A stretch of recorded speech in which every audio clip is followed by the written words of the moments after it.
الرجيم بسم الله الرحمن الرحيم وما أرسلناك إلا رحمة للعالمين آمنت بالله صدق الله المولانا العظيم وصدق رسوله النبي الكريم ونحن على ذلك من الشاهدين والشاكرين والذاكرين والحمد لله رب العالمين. اللهم صل على محمد وعلى آل محمد كما صليت على إبراهيم وعلى آل إبراهيم إنك حميد مجيد. اللهم بارك على محمد وعلى آل محمد كما باركت على إبراهيم وعلى آل إبراهيم إنك حميد مجيد. بلغ العلا بكماله كشف الدجى بجماله حسنت جميع خصاله صلوا عليه وآله. سبحانك لا علم لنا إلا ما علمتنا إنك أنت العليم الحكيم. رب اشرح لي صدري ويسر لي أمري واحلل عقدة من لساني يفقهوا قولي. আলহামদুলিল্লাহ, আল্লাহ রাব্বুল আলামিনের দরবারে লাখ কোটি শুকর যে আল্লাহ তাআলা আমাদেরকে রবিউল আউয়াল মাসের তৃতীয় জুমার নামাজ আদায় করার লক্ষ্যে মসজিদে আসার বসার তৌফিক দিয়েছেন। সেজন্য মহান প্রভুর দরবারে আমরা কালিমাত শুকরিয়া আদায় করি, বলি আলহামদুলিল্লাহ।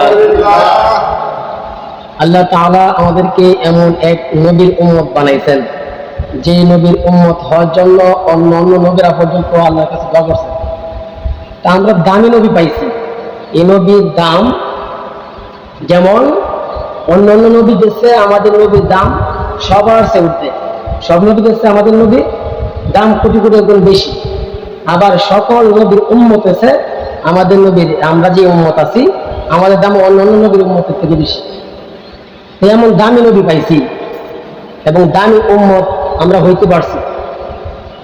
এমন উম্মতের কিছু কাজ আছে, যদি উম্মত যদি সঠিক নবীর আদর্শ যদি বাস্তবায়ন করে, নবীর আদর্শ অনুযায়ী জিন্দেগি গঠন করে, নবীর অনুসরণ অনুকরণ মতো যদি একটা লোক চলে, তাহলে সে খাঁটি উম্মত হইতে পারবে। এখন খাঁটি উম্মত হইতে হবে।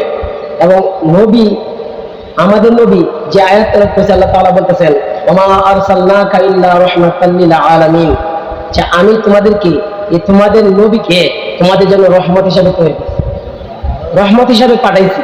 তা আমাদের নবী আমাদের জন্য রহমত। এবং এই রহমত, এই নবীকে ভালোবাসতে হবে। এই নবীর রহমত কিভাবে? যে অন্য নবীদের উম্মতের ব্যাপারে অন্য নবীরা যদি গুনাহ করতো, তাহলে অন্য নবীদের উম্মতরা যদি গুনাহ করতো, আল্লাহ তাআলার গজব সরাসরি আইসা পড়তো, সরাসরি আইসা ওই জাতিকে ধ্বংস করে দিত। কিন্তু আল্লাহ তাআলা এই নবীর খাতিরে আল্লাহ তাআলা সরাসরি গজব দিয়া একবারে সবাইকে ধ্বংস করে দেন। এই জন্য এই নবী আমরা পাইছি। আল্লাহ তাআলা সেই প্রসঙ্গে বলতেছেন ওমা আরসালনাকা ইল্লা রাহমাতাল লিল আলামিন। আল্লাহ রাব্বুল আলামিন এমন এক নবীর উম্মত আমাদেরকে বানাইছেন যে নবীর উম্মত হওয়ার জন্য অন্য নবীরা পর্যন্ত দরখাস্ত করছে। হে আল্লাহ রাব্বুল আলামিন আমাদেরকে রাহমাতাল লিল আলামিনের উম্মত বানাইছেন। আল্লাহ তাআলা বলেন আমি হলাম রব্বুল আলামিন আর আমার হাবিব হলো রাহমাতাল লিল আলামিন। আমি হলাম রব্বুল আলামিন। আমি যত জান আছে, যত জগৎ আছে, যত জগতের জন্য রব্বুল আলামিন পালন কর্তা, আমি যত জগতের জন্য রব। আর আমার নবী রাহমাতাল লিল আলামিন, আমার নবী হলো তত জগতের জন্য আমার নবী রহমত। এই রাহমাতাল লিল আলামিন, এই নবী কাফেরদের জন্য রহমত, মুমিনদের জন্য রহমত। কাফেরদের জন্য রহমত কিভাবে? কাফেরদের জন্য রহমত আল্লাহ রাসূল যেমন কিভাবে মুমিনদের জন্য রহমত। আমরা এই নবীর উম্মত হইতে পারছি, এজন্য আল্লাহ তাআলা আমাদেরকে হেদায়েত দিয়েছেন। এই নবীর উম্মত হইতে পারছি, এই নবীর আদর্শ অনুকরণ যদি চলতে পারি, তাহলে আমাদেরকে আল্লাহ তাআলা নাজাত দিবেন। এই জন্য মুমিনদের জন্য রহমত, আর কাফেরদের জন্য কিভাবে রহমত?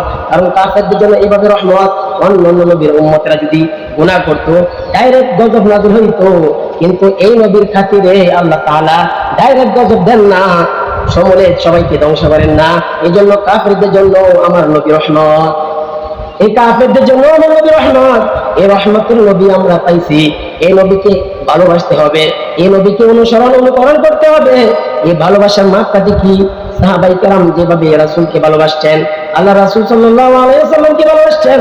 কারণ আল্লাহ রাসূল সাল্লাল্লাহু আলাইহি ওয়াসাল্লামকে ভালোবাসতে কিভাবে ভালোবাসছে? আবু সুফিয়ান উনি এত কোনো মুসলমান হয় নাই, সে বলতেছেন পয়গম্বরকে, আল্লাহ রাসূল সাল্লাল্লাহু আলাইহি ওয়াসাল্লামকে তার সাহাবীরা এমন ভাবে ভালোবাসে, দুনিয়ার সব চাইতে আল্লাহ তার নবীকে তাদের উম্মতেরা ভালোবাসে। সবার চেয়ে নবীকে তার উম্মতেরা, তার সাহাবীরা আল্লাহ রাসূলকে জীবনের চাইতে ভালোবাসে। আল্লাহ রাসূল সাল্লাল্লাহু আলাইহি ওয়াসাল্লামের একজন সাহাবী বলতেছেন, আল্লাহ রাসূল সাল্লাল্লাহু আলাইহি ওয়াসাল্লামকে এই উম্মতেরা কেমন ভালোবাসে, ওই কাফির মুশরিকরা এবং যারা ক্ষমতাসীন আছে, যারা দেশ পরিচালনা করে, যারা নেতা নেত্রী আছে, যারা বাদশাহ আছে, একটা প্রজা বাদশাকে যতটুকু ভয় না পায়, একটা বাদশাকে প্রজারা যতটুকু মান্য না করে, আমার নবীকে সমস্ত মানুষে একটা বাদশার চেয়ে মান্য বেশি করে। আমরা নবীকে দেখি নাই, কিন্তু নবীর কিছু হইলে নবীকে যদি কটূক্তি করে তাহলে আমরা প্রতিবাদ জানাই। রক্ত মানুষ আমাদেরকে গুলি করবে কিনা, জেল কেন নেবে কিনা, সেটা আমরা ভ্রুক্ষেপ করি না, আমরা দেখি না। কারণ নবীর মহব্বত আমাদের অন্তরে আছে, নবীর মহব্বত আমাদের অন্তরে আছে বিদায় আমরা জীবনের মায়া ত্যাগ করে রাস্তা নামতে পারত। এই নবীকে ভালোবাসতে হবে। এই নবীকে কেন ভালোবাসবো? কারণ অন্য নবীরা তারা দিনের দাওয়াত দিচ্ছেন, আল্লাহ তাআলা সাথে সাথে গজব নাযিল করেছেন। নূহ আলাইহিস সালাতু ওয়াস সালাম 950 বছর দাওয়াত দিয়েছেন, তার দাওয়াত গ্রহণ করে নাই আল্লাহ রাব্বুল আলামিনের কাছে।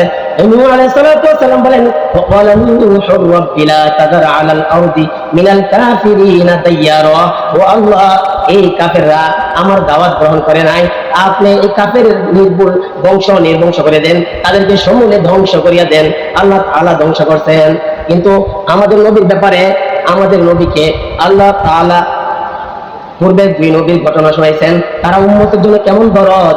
আল্লাহ রাব্বুল আলামিন ইব্রাহিম আলাইহিস সালাতু ওয়াস সালামের ব্যাপারে আল্লাহ তাআলা বলতেছেন, রব্বি ইন্নাহুন্না আদল্লানা কাসীরাম মিনান নাস।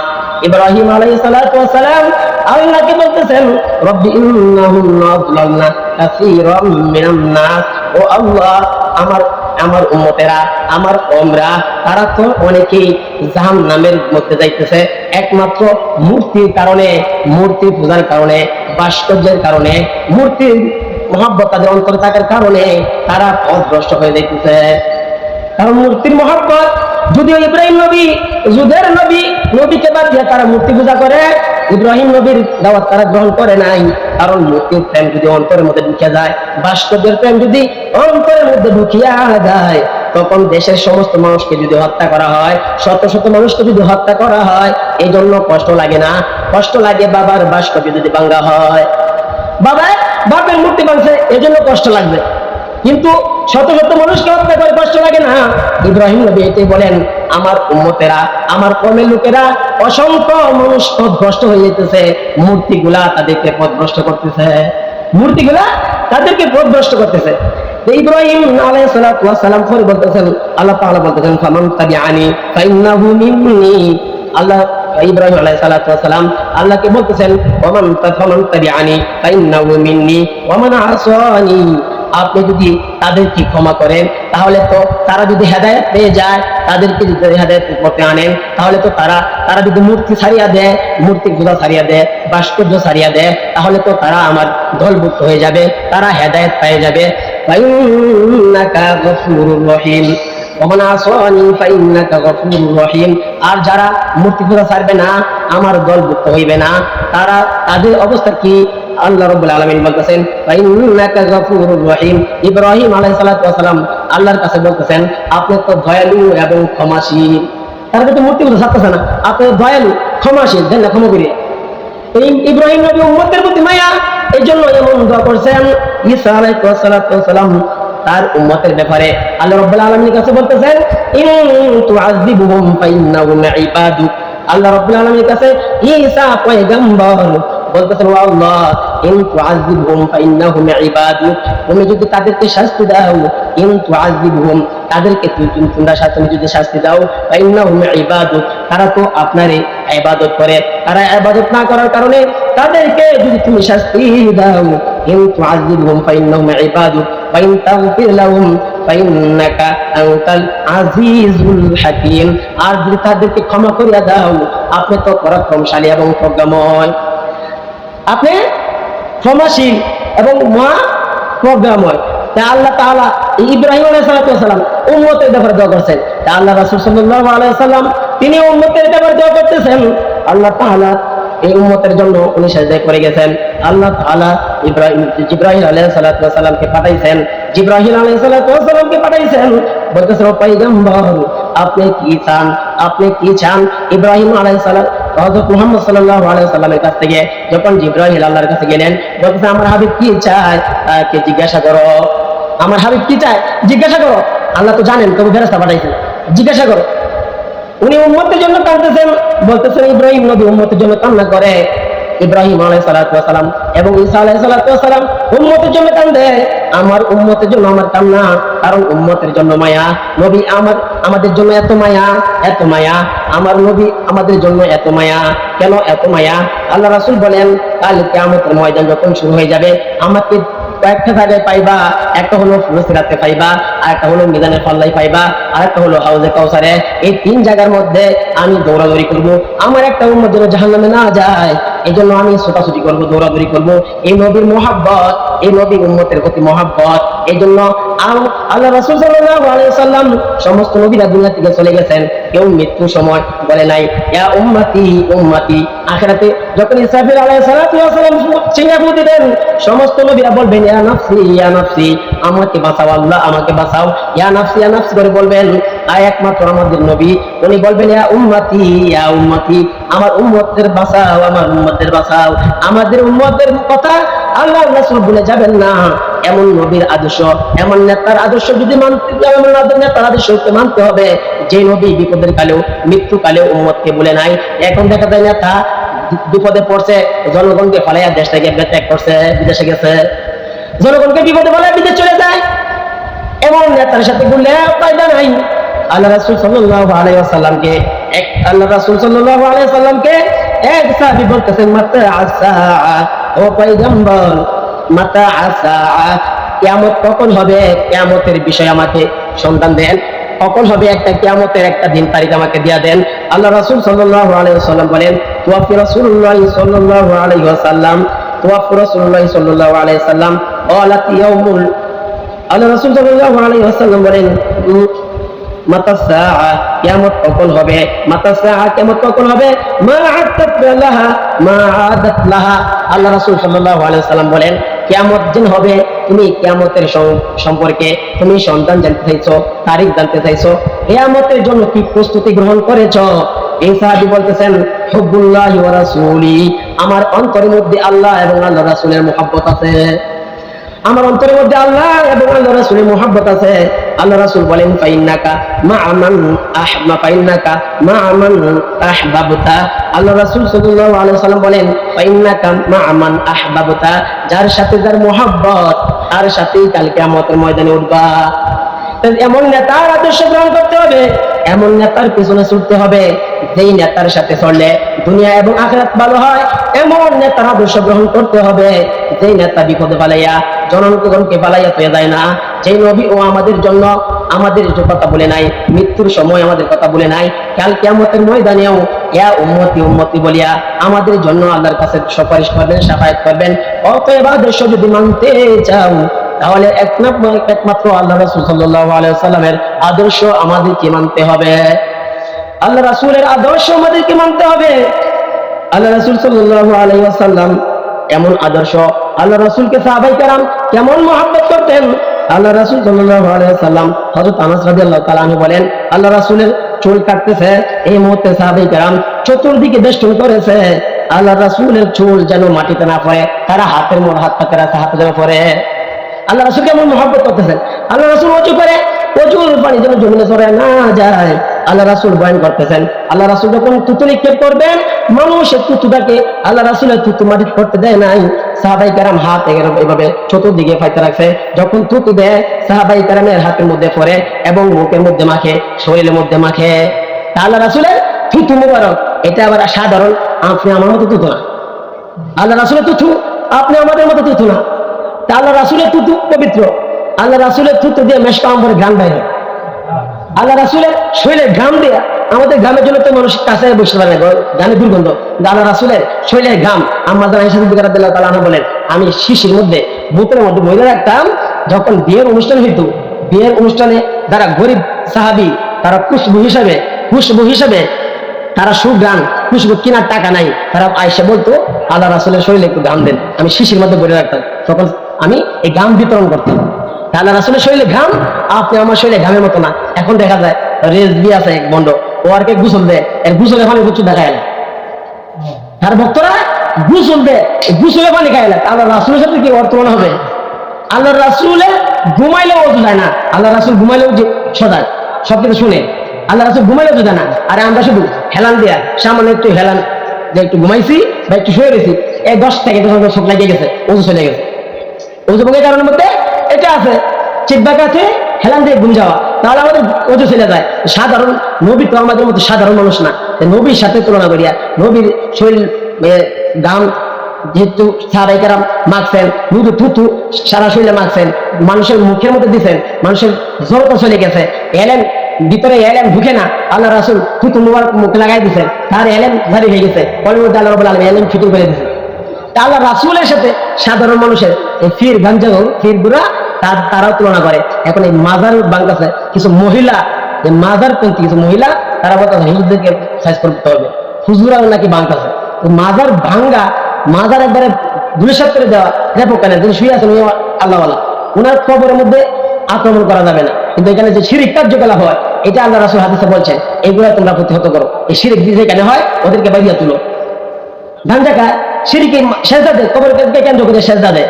আবার একটা গাঞ্জাগো, সে আবার নিজেকে ফিরে দাবি করে, সে বলতেছে যে গাঞ্জা খাইতে পারবে 2.80, একটা পর্যাপ্ত পরিমাণ আছে, 2.80 এরকম খাইতে পারবে, বেশি খাওয়া যাবে না, বেশি খাওয়া যাবে না, এগুলো বলি পয়েন্ট আছে, গাঞ্জা খাওয়ারও পয়েন্ট আছে, এত পরিমাণ খাইতে পারবে। মাজার গুলাকে গাঞ্জার 8 ঢাকানা বানাইছে, আর এগুলাকে আরো আগে প্রতিহত করা দরকার ছিল। কারণ প্রতিহত করবে কে? আগে যারা ছিল তারা তো জালিম ছিল, সবাইকে সুযোগ দিছে, সুকে চুরি কর আর বিরস্তি সজাগ থাক, নাহলে নবীর পরে আর কোনো নবী নাই, সংসদে আইন চাই, এইগুলা কত আলেম ওলামা দাবি জানাইছে, অথচ তাদেরকে গুলি করে হত্যা করছে কাদিয়ানি গ্রুপ। তারা নিজেদেরকে আখির নবী গোলাম মোহাম্মদ কাদিয়ানি, উনি নাকি শেষ নবী, আমাদের নবীকে সে নবী মানে না। নবী তো আওয়ামী লীগেরও না, বিএনপিরও না, নবী সবার, সমস্ত মুসলমানের। নবীকে যারা অস্বীকার করে তাহলে সে মুসলমান থাকতে পারে না। যারা কাদিয়ানিকে কাফের মনে করবে না, যারা তাদের সাফাই গাইবে, যাদের তাদেরকে প্রোডাকশন দিবে, তারাও কাফের, তাদের কথাও মানা যাবে না। এখন এই স্বৈরাচারী যে অত্যাচার করছে, অবিচার করছে, আল্লাহ তাআলা দুনিয়াতেই গজব দিয়া দিচ্ছেন, গজব দিবেন, কারণ পতন হবে। ইংরেজরা অত্যাচার করতে করতে 200 বছর পর্যন্ত এই দেশের মধ্যে রাজত্ব করছে, মানুষের উপর অত্যাচার করছে 200 বছর পর্যন্ত। এখন তো তাদের রাহালা হয়েছে, কিন্তু তাদের নাম নিশানা নেওয়ার মতো এখন কেউ নেই। ফেরাউন, নমরুদ, তারাও দেশ চালাইছে, এখন তাদের নাম ওকে রাখেন। এরকম ভাবে ঘৃণিত করবেন, এমন নাম ওকে রাখবে না। তখন হক কথা বলতে দেয় নাই, আলেমরা আমাদেরকে জব্দ করা হয়েছে মসজিদের ভিতরে, কিন্তু দালাল কমিটি আছে, এই দালাল কমিটি গুলো তাদের অন্তরে লাগে, কেন দলের বিরুদ্ধে গেছে কথাটা। আর নবীর বিরুদ্ধে যায় এই সময় তাদের অন্তর মধ্যে গেলে, কারণ তারা নবীর দলের গোলাম হয়ে গেছে বেশি, দলের মহব্বত তাদের অন্তরে বেশি। এই জন্য নবীকে গালি দিলে, এই জন্য সংসদকেও বলা হয় না বা দলীয় তাকে বলা হয় না যে এটা বিচার করতে হবে, এটা বলা হয় না। এই জন্য আল্লাহ তাআলা দেখাই দিচ্ছেন আলেমরা আমাদেরকে স্টেজের মধ্যে মাহফিলের মধ্যে বয়ান করবে, মনোরথ করতে দেয় নাই, নামাই দিছে, বয়ান করা যাবে না, নামে প্যান্ডেল ভাঙিয়ে দিছে, মাইক কাইরা নিছে। আর আল্লাহ দেখাই দিছে সে যখন দেশ ত্যাগ করবে, দেশ থেকে যাই দেখা 45 মিনিট সময় দিয়ে হতে পারে, সে যেন একটা বয়ান রেকর্ড করে, সে বয়ান রেকর্ড করতে চাইছে, কিন্তু আল্লাহ তাআলা সুযোগ দেয় নাই। কেন দেয় নাই? তুমি আলেম ওলামাদের কণ্ঠ ছেড়ে ধরছিল, তারা যেন হক কথা বলতে না পারে। এখন তোমার কথা, ওই শেষ কথা তোমাকে বলতে দেওয়া হবে না।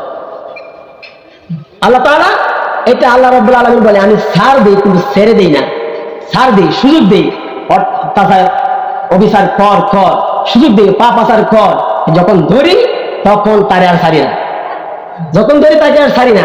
তার কিয়ামত পর্যন্ত জালিমরাও আসবে, মুমিনরাও আসবে। কিন্তু আল্লাহ রাসূল সুসংবাদ শুনিয়ে দিয়েছেন, কিয়ামতের আগে সারা পৃথিবী মুসলমানরা রাজত্ব করবে, সারা পৃথিবী মুসলমানরা রাজত্ব করবে। এই জন্য আমাদের দেশের মধ্যে সুশৃঙ্খল শান্তি বজাইতে হবে। কোন দল ক্ষমতায় যাইবে এটা আমাদের মূল মাকসাদ না। আমাদের মূল মাকসাদ দেশ শান্তিতে, কোন দলের কাছে নিরাপদ, কোন দলের কাছে আমাদের দেশ নিরাপদ, আমাদের জনগণ নিরাপদ। যেই এটা আমরা কোন দলের পক্ষে বলতেছি না, আমরা নতুন করে কোনো মানুষের হত্যাকাণ্ড দেখতে চাই না। হাওয়াই ভবন বলেন আর আয়না ঘরই বলেন, কোনো ঘর আমরা দেখতে চাই না। দেশের জনগণ যেন ভালো থাকে, দেশ সুন্দর মতো চলে, এরকম আমরা চাই। আমরা এরকম ভাবে চাই, কোনো মানুষ হত্যা চাই না। ঢাকা বিশ্ববিদ্যালয়ে একটা ছাত্র মানসিক বা সম্পূর্ণ একজন ব্যক্তি, পাগল, আধা পাগল, ওকে সুর সন্দেহ করিয়া ঢাকা বিশ্ববিদ্যালয়ের ছাত্ররা আরে আগে বলছে শেষ ইচ্ছা কি, মানে পাগলের কি আর ব্যাক বলে, মানে ফ্যাক্ট, এটা কি প্রবাদ আছে না, ফ্যাক্টই দুনিয়াটি, ফ্যাট ব্যাক কর, একটা কথা বলে না, ফ্যাট ব্যাক কর।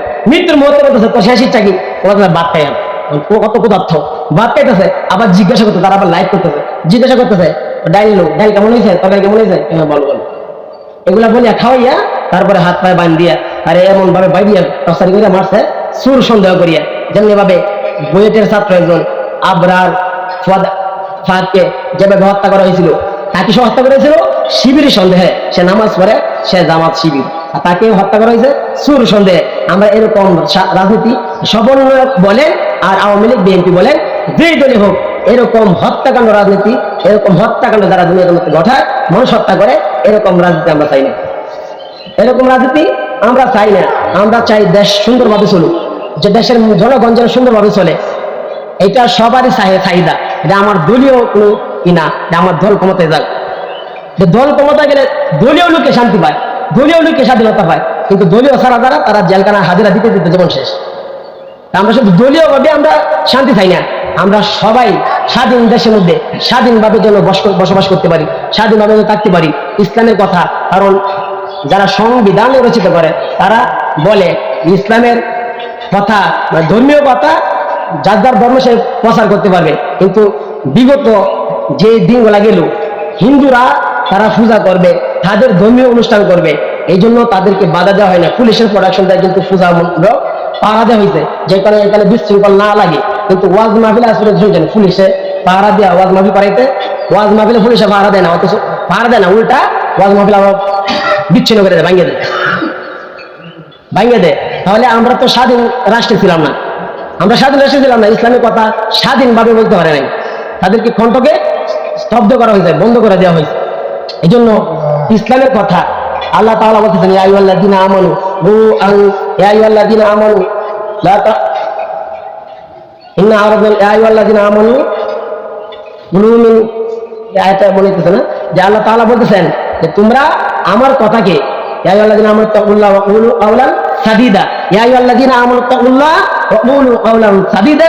আল্লাহ তাআলা বলতেছেন, এই ঈমানদারেরা, তোমরা আমার কথাগুলা নির্ভয়ে বলতে থাকো। ওয়া কুলু কাওলান সাদীদা ইউসলিহ লাকুম আমালাকুম, তোমরা যদি নির্ভয়ে বলতে পারো আমার সঠিক কথাগুলা, নির্ভয় যদি বলতে পারো, ইউসলিহ লাকুম আমালাকুম, তাহলে তোমাদের যে আমলগুলো আছে, যে গুনাহগাতা আছে, আমি এগুলা সংশোধন করে দিব এবং তোমাদের জীবনে গুনাহগাতাকে মাফ করে দিব। আমরা গুনাহ মাফ করাইতে চাই, এই জন্য হামলা মামলার ভয়ে আমরা করি না, আমরা আমাদের কথা বলতে হয়। কারণ তারা বাজাতে কি বলে, উপরে থেকে চাপ আছে, এরকম কথা বলা যাবে না।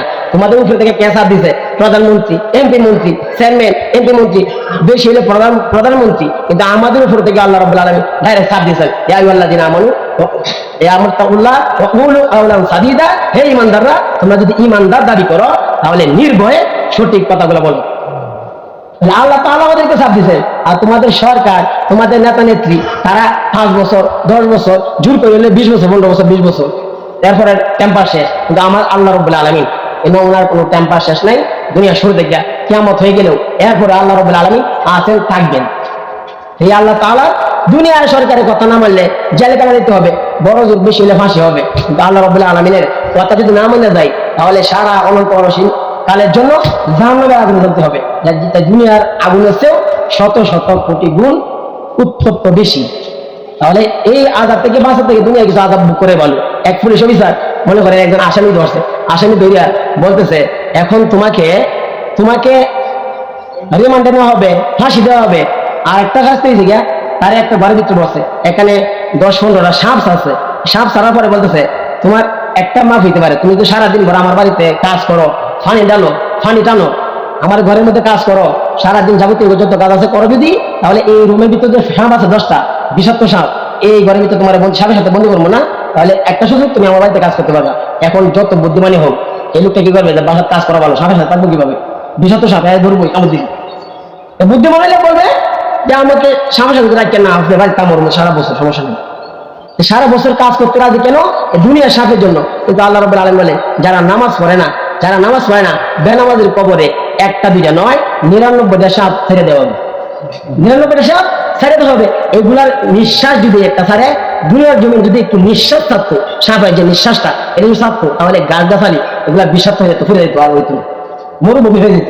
এরকম বিষাক্ত এই নখগুলো হয়েছে লোহার, নাকের নিঃশ্বাসে আগুনের ফুলকি বাইর হয়, আগুনের ফুলকি বের হয়। এরকম বিষাক্ত সাপ দিবে, তাহলে এই সাপের কামড় খাইতে আমরা রাজি নাকি নামাজ হতে রাজি?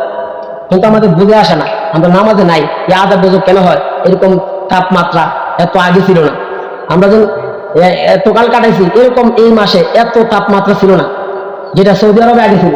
এখন বাংলাদেশের মধ্যে এরকম তাপমাত্রা শুরু হয়ে গেছে। এগুলা মানুষের হাতের কামাই, সবকিছু মানুষের হাতের কামাই। এই জন্য গুনাহ ছাড়িয়ে দিতে হবে, আমাদেরকে 5 ওয়াক্ত নামাজ পড়তে হবে। এখন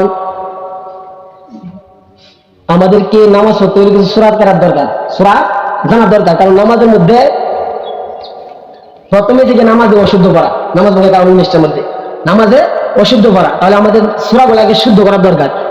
এমন শুদ্ধ করার এখন তো মাদ্রাসা ভর্তি হওয়ার কোনো সুযোগ নাই, শুদ্ধ কিভাবে করবো? মসজিদে ইমাম সাহেবের সাথে একটু সময় দিব, এরকম তো অবস্থা নাই। তাহলে কি করব?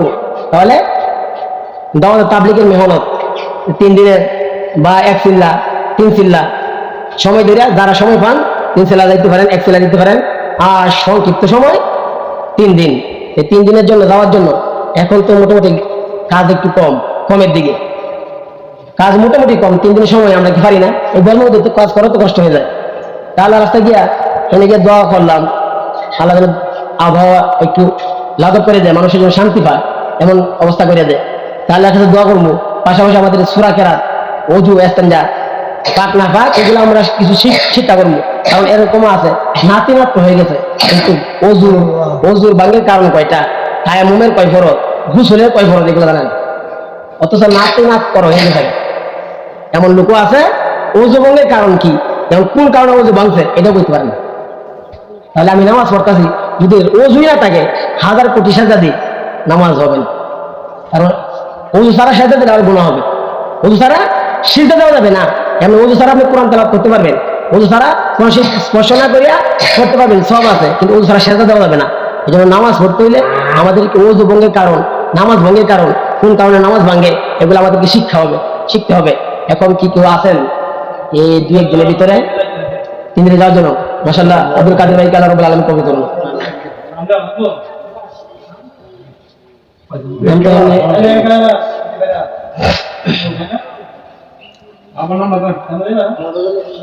একটু